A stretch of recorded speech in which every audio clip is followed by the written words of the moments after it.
Hello everyone, कैसे हैं आप सब। स्वागत है आप सबका एमके क्लासेस में। मैंने आपसे पहले ही कहा था कि फर्स्ट जन से हम क्या करेंगे, यहाँ पर हमारे चैनल पर आपको 2 वीडियोस मिलना स्टार्ट हो जाएंगी, जिसमें आपको सुबह वाली वीडियो जो 11 बजे के करीब अपलोड होती है, उसमें आपको general awareness special reference to Jammu and Kashmir के लिए एमसीक्यूज प्रोवाइड किए जाएंगे। एंड जो 3 बजे आपको वीडियो प्रोवाइड होगी फर्स्ट जन को, वो वीडियो मैथ्स के टॉपिक के रिलेटेड होगी। एंड फिर 2 जन को वो वीडियो इंग्लिश के लिए या फिर जो और कोई इंपॉर्टेंट टॉपिक है आपके सिलेबस में उसके रिलेटेड वो वीडियो होगी। आज 2 जन है। आज जो वीडियो हम स्टार्ट करने जा रहे हैं, आज के पार्ट में हम करने जा रहे हैं टॉप 10 मल्टीपल चॉइस क्वेश्चन। यहाँ पे 10 है, ठीक है। टॉप 10 मल्टीपल चॉइस क्वेश्चन हम आर्टिकल्स के पर करेंगे। आपके एग्जाम के लिए ये काफ़ी ज़्यादा फायदेमंद होंगे। दोस्तों, मैं आपको सीधे एक बात बताऊं, आपके ये चांसेस काफ़ी कम है कि आपको बिल्कुल बेसिक ए और एन पर आर्टिकल पूछे जाएं, ठीक है। इनडेफिनेट आर्टिकल्स आपको पूछने के चांसेस कम है, क्योंकि सिर्फ साउंड पर ऐसे आर्टिकल्स काफ़ी कम पूछे जाते हैं। यहाँ पर क्या चांसेस हैं, या तो आपको डेफिनेट आर्टिकल्स यानी कि पर्टिकुलर जो हम द यूज़ करते हैं, एंड ओमिशन ऑफ आर्टिकल जिसमें हम नो आर्टिकल यूज़ करते हैं, इनके बेसिस पर ही आपको ज़्यादा क्वेश्चन पूछने के चांसेस हैं। आज हम करेंगे द यानी कि जो डेफिनेट आर्टिकल के ऊपर क्वेश्चंस आते हैं उन पर आज हम मेन फोकस रखेंगे, और इसके नेक्स्ट वाली वीडियो में हम ओमिशन ऑफ आर्टिकल जिसमें कोई भी आर्टिकल यूज़ नहीं होता है उसको हम करेंगे, ठीक है। आज के 12 क्वेश्चंस आपके डेफिनेट आर्टिकल्स पर होंगे। चलिए हम यहाँ पर वीडियो शुरू करते हैं। फर्स्ट क्वेश्चन आपके सामने, फर्स्ट क्वेश्चन देखो। He lost all dash money from the lander, ठीक है। अब यहाँ पर मुझे सिर्फ एक नॉर्मल बात बताओ आप, कि जो ये मनी यहाँ पर यूज़ किया जा रहा है, ठीक है। अब यहाँ पे मनी, आप यहाँ पे आर्टिकल ए यूज़ कर सकते हो, he lost all a money borrowed from the lander. लेकिन क्या यहाँ पर ए सही रहेगा? अगर हम सिर्फ साउंड को देखें, एम की साउंड को देखें, म, तो यहाँ पर ए का यूज़ नहीं होगा। क्यों? क्योंकि यहाँ पे जो मनी है दोस्तों, ये पर्टिकुलर बन चुका है। आगे जो यहाँ पे ये सेंटेंस लिखा गया हुआ है, बारोड फ्रॉम द लैंडर, यानी कि जो उसने लैंडर से मनी उधार ली थी। किस मनी की बात कर रहा है? कौन सी पर्टिकुलर मनी की बात कर रहा है जो उसने लैंडर से उधार ली थी। और जब भी यहाँ पर कोई चीज़ पर्टिकुलर बन जाती है, जब भी नाउन पर्टिकुलर बन जाए, आपको वहाँ पे आर्टिकल यूज़ करना है द, ठीक है। यहाँ पे ऑप्शन सी यहाँ पे राइट आंसर हो जाएगा। He lost all the money borrowed from the lander, ठीक है।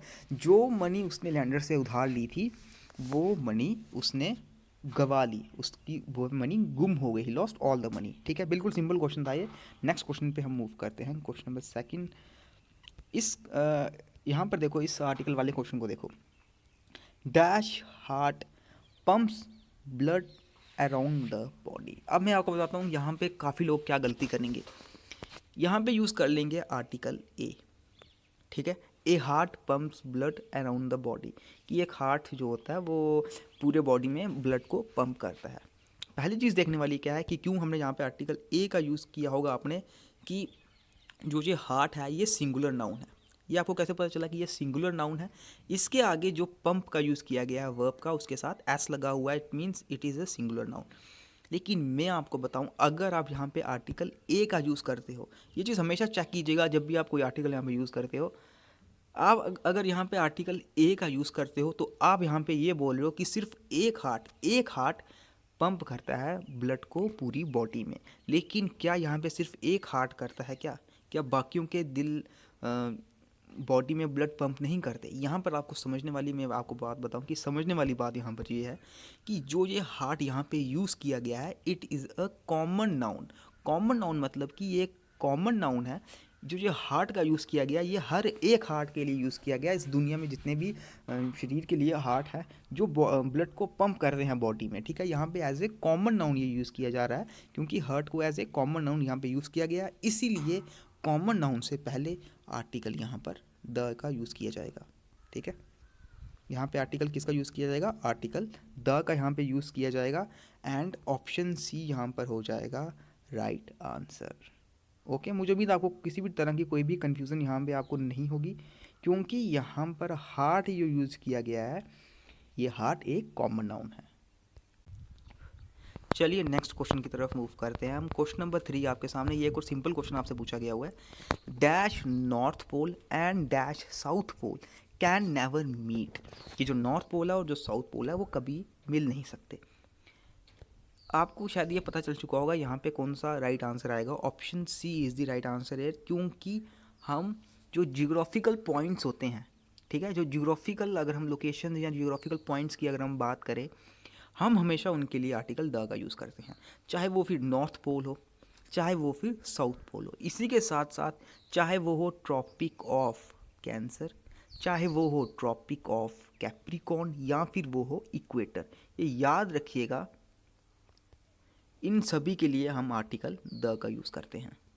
ठीक है, यानी कि नॉर्थ पोल के लिए भी आर्टिकल द, साउथ पोल के लिए भी article the, tropic of cancer के लिए भी article the, tropic of capricorn के लिए भी आर्टिकल द, इक्वेटर के लिए भी आर्टिकल द यहाँ पे यूज़ किया जाएगा। जियोग्राफिकल पॉइंट्स या लोकेशन के लिए यहाँ पे आर्टिकल हम द का यूज़ करते हैं। ठीक है, यहाँ पे बिल्कुल सिंपल क्वेश्चन था ये। Question number 4, dash teacher she spoke to at the exhibition was very rude.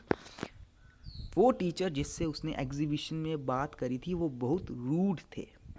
ठीक है, अब क्या मुझे आप बताओ, क्या यहाँ पे मैं अ टीचर यूज़ कर सकता हूँ? क्या यहाँ पे एक टीचर की बात हो रही है? यहाँ पे बात तो एक टीचर की हो रही है, लेकिन यहाँ पे आगे जो सेंटेंस में ही यहाँ पर इसको पर्टिकुलर बना दिया गया है। इस कौन से पर्टिकुलर टीचर की बात हो रही है? या उस पर्टिकुलर टीचर की बात हो रही है जिससे उसने बात करी थी एग्जीबिशन में, वह रूट था। ठीक है, ये देखो आगे, she spoke to the exhibition, इसका मतलब यहाँ पे आर्टिकल किसका यूज़ किया जाएगा? आर्टिकल द का। The teacher she spoke to, वो टीचर जिससे उसने बात करी थी एग्जीबिशन में, वो काफ़ी रूड था। ठीक है, next question, question number 5, I will go on a cruise down dash Nile. यहाँ पर किन लोगों को कन्फ्यूज़न होने वाली है? उन लोगों को जिनको ये पता ही नहीं कि जो ये नाइल यहाँ पे लिखा गया है ये एक रिवर का नाम है। ठीक है, ये एक रिवर का नाम है, और रिवर के नाम के लिए हम क्या यूज़ करते हैं? हम हमेशा आर्टिकल द का यूज़ करते हैं। ठीक है, चाहे वो फिर द गंगा हो, द यमुना हो, ठीक है, द ब्रह्मपुत्र, जितनी भी आपकी रिवर्स हैं, रिवर्स के नाम के लिए हम हमेशा आर्टिकल द का यूज़ करते हैं। ऑप्शन ए यहाँ पे आ जाएगा right answer. I will go on A cruise down the Nile. ठीक है, याद रखिएगा, रिवर्स के लिए हम हमेशा आर्टिकल द का ही यूज़ करते हैं। क्वेश्चन नंबर 6, अब यहाँ पर देखो आप, I ate dash apple yesterday, dash apple was juicy and delicious. अब यहाँ पे 2 बार एप्पल तो यूज़ किया गया है। ठीक है, पहले सेंटेंस में आई एट डैश एप्पल yesterday, इसमें सिर्फ ये नॉर्मल बात बोली जा रही है कि मैंने एक एप्पल खाया था, मैंने कल एक एप्पल खाया था। और जब भी सेंटेंस में एक इस तरह की सेंस बनती है कि हमने एक एप्पल खाया था, हम हमेशा वहाँ पे आर्टिकल ए या एन का यूज़ कर सकते हैं। अब एप्पल यहाँ पे साउंड किसकी दे रहा है? एप्पल का ए साउंड दे रहा है वॉवल की, एंड वॉवल के लिए हम कौन सा आर्टिकल यूज़ करते हैं? Article an. I ate an apple yesterday, मैंने कल एक एप्पल खाया था। अब यहाँ पर जो एप्पल है, यहाँ पर आप फिर से एन का यूज़ नहीं कर सकते हो। क्यों? क्योंकि अब जो ये एप्पल है ये बन चुका है पर्टिकुलर। ये एप्पल किसकी बात कर रहा है? इस कल वाले एप्पल की, कि जो मैंने कल एप्पल खाया था वो एप्पल काफ़ी जूसी और डिलीशियस था। अब जब ये एप्पल पर्टिकुलर बन चुका है तो पर्टिकुलर थिंग्स के लिए हम लगाते हैं यहाँ पर द। ठीक है, आर्टिकल द, यानी कि पहले तो यहाँ पर आर्टिकल यूज़ किया जाएगा एंड सेकंड सेंटेंस में आर्टिकल यूज़ किया जाएगा the. I ate an apple yesterday, मैंने कल एक एप्पल खाया था, वो एप्पल काफ़ी जूसी और डिलीशियस था। Option D is the right answer here. ठीक है, next question, question number 7, the computer was invented in dash 20th century. कि जो कंप्यूटर था वो 20th सेंचुरी में इन्वेंट किया गया था। आर्टिकल्स आपके सामने है, a an the and no article. हमने आर्टिकल का एक रूल में पढ़ा था, जब भी ऑर्डिनल नंबर्स की बात होती है, ऑर्डिनल नंबर्स कौन से होते हैं ये समझ लो। जैसे कि मैं बात करूं फर्स्ट, जैसे मैं बात करूं सेकंड, जैसे मैं बात करूं थर्ड। ठीक है, इनसे पहले हम कौन सा आर्टिकल यूज़ करते हैं? हम हमेशा आर्टिकल द यूज़ करते हैं। ये रूल हम हमारे आर्टिकल के एडवांस पार्ट में पढ़ चुके हैं। जैसे the first position, the second position, the third position, इसी तरह से the first century, the second century, the third century. ठीक है, तो जब हम ऑर्डिनल नंबर्स के लिए आर्टिकल द का यूज़ करते हैं, what is 20th here, it is also an ordinal number, तो यहाँ पर 20th के लिए आर्टिकल यूज़ कर दिया जाएगा आर्टिकल द। ठीक है, the computer was invented in the 20th century. Computer कब इन्वेंट किया गया था? 20th सेंचुरी में। ऑप्शन सी यहाँ पे हो जाएगा right answer. Next question, question number 8th। Dash elderly required special attention. जो बूढ़े लोग होते हैं उनको स्पेशल इंटेंशन की ज़रूरत होती है। अब यहाँ पर एल्डरली, एक रूल हमने पढ़ा था, आपको रूल्स याद करने पड़ेंगे। यहाँ पर मैं आपको बताऊँ, जब भी आप सेंटेंस में एक कंप्लीट क्लास की बात करते हो, क्लास यानी कि क्या? क्लास यानी कि जैसे आप रिच बोलते हो, रिच, ठीक है, यहाँ बोलते हो पोर।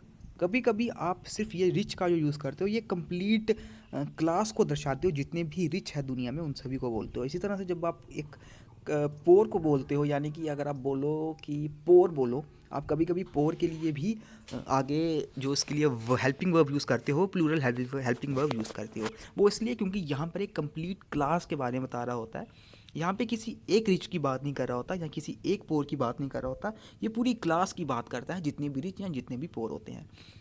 इसी तरह से यहाँ पर जो एल्डरली यूज़ किया गया है, ये एल्डरली एक कंप्लीट क्लास के लिए यूज़ किया गया है। सभी बूढ़ों की बात यहाँ पे कर रहा है, जितने भी लोग बूढ़े होते हैं उन सभी बूढ़ों की यहाँ पे पूरी कंप्लीट क्लास की ये बात कर रहा है।